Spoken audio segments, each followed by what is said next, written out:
हाँ। आजकल हम लोग एक बात देख रहे हैं कि किसानों की एक समस्या लगातार आ रही है कि हम लोग अपने खेतों में नाइट्रोजन, फास्फेट, पोटास का भरपूर प्रयोग कर रहे हैं। इसके अलावे जिंक भी डाल दे रहे हैं, सल्फर भी डाल दे रहे हैं, लेकिन जो पौधे का विकास होना चाहिए वह विकास नहीं हो रहा है।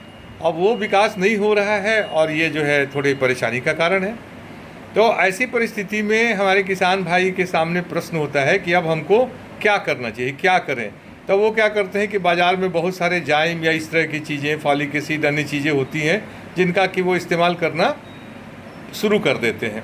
मैं ये नहीं कहता कि उनका इस्तेमाल करना गलत है, लेकिन मुख्य जो समस्या है वो ये है कि अभी भी भोजन पौधे को चाहिए और वो भोजन उसको नहीं मिला है, और उन चीज़ों से उस भोजन की भरपाई कभी भी नहीं होती है। तो इसके लिए क्या करना होगा?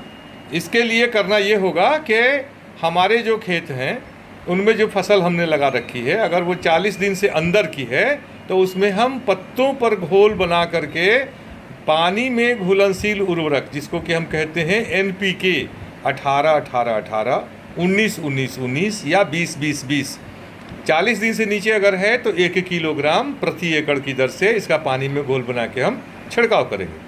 दूसरा है कि इसके बाद में फिर जब वो 20 से 25 दिन की फसल और हो जाती है, यानी 60 दिन के ऊपर हो जाती है, तो उस परिस्थिति में हम अब 2 किलोग्राम प्रति एकड़ की दर से इसको पानी में 120 लीटर पानी में घोल के इसका छिड़काव करेंगे। और फिर जब 80 से 90 दिन की हो जाएगी तब तीसरा छिड़काव करेंगे। यानी कि अगर हम 5 किलोग्राम NPK 3 बार में अगर अपनी फसल में दे देते हैं तो वो चाहे कितनी भी कमज़ोर फसल हो उसमें बहुत ज़्यादा सुधार होगा और उसमें पुष्पन फलन बहुत अच्छा होगा। चाहे वो धान की फसल हो, चाहे वो अरहर की फसल हो, या वो हमारी मूंग उड़द की फसल हो, या फिर हमारी जो अभी के समय में मूंगफली की फसल है, सब्जियों की फसल है, इस तरह की जो भी फसल हम लगाते हैं उन सारी फसलों को अगर हम इस तरह से देते हैं भोजन का अतिरिक्त खुराक, तो वो हमारे लिए बहुत अच्छा है। अब आप पूछेंगे अतिरिक्त खुराक की आवश्यकता क्यों है?